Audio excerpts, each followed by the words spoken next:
দেখো মল্লায়া মাছটি কি বড় বড়।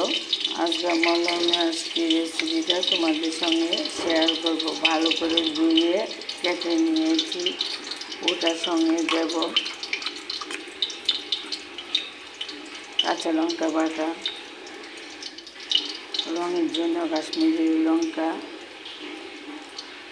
একটু হলুদ পরিমাণ মতো, একটু নুন দিয়ে দেব,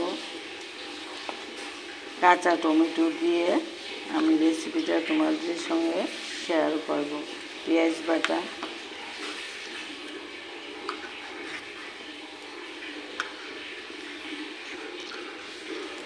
একটু কাঁচা সরষের তেল দিয়ে দেব,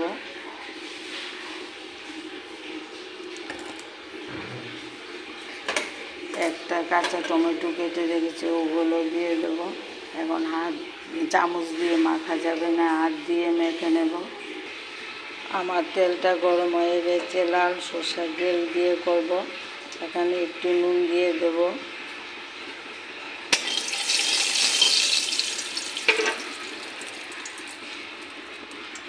পেঁয়াজ কুচি করে কেটে রেখেছি ওটা দিয়ে দেব, তিন চার কোয়া রসুন ছোটো করে রেখেছি ওটা দিয়ে দেব। পেঁয়াজ আর রসুনের কাঁচা গন্ধটা চলে যায়।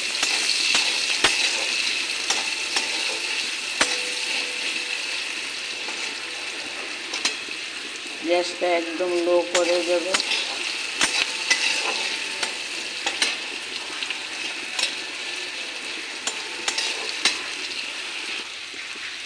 পেঁয়াজ আর রসুনের কাঁচা গন্ধটা চলে গেছে।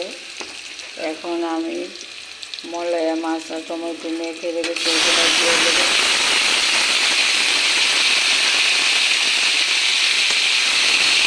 মাছটা পুরনের সঙ্গে মিশিয়ে নিই।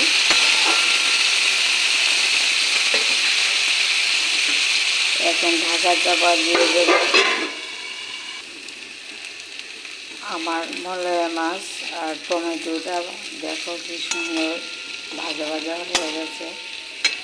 এখন আলতুভাবে আমি ভাজাটা লাগা দিয়েছি। এখন উষ্ণ গরম জল অল্প করে দিয়ে দেব। তিনটা কাঁচা লঙ্কা চিড়ে রেখেছি ওটাও দিয়ে দেব। একটু কাঁচা পেঁয়াজ কুচি কুচি করে কেটে রেখেছি ওটাও দিয়ে দেব। এখন আলতুভাবে আমি মল্লায়া মাছটি ঝোলের সঙ্গে মিশিয়ে নিই।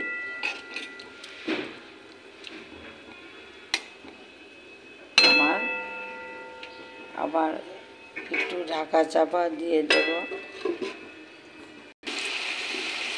আমার মল্লায়া মাছটা হয়ে গেছে। দেখো দেশি ধনিয়া পাতা নেই, তার জন্য আমি আমার গাছের বিলাতি ধনিয়া পাতা কুচি কুচি করে কেটে রেখেছি ওটাও দিয়ে দেব।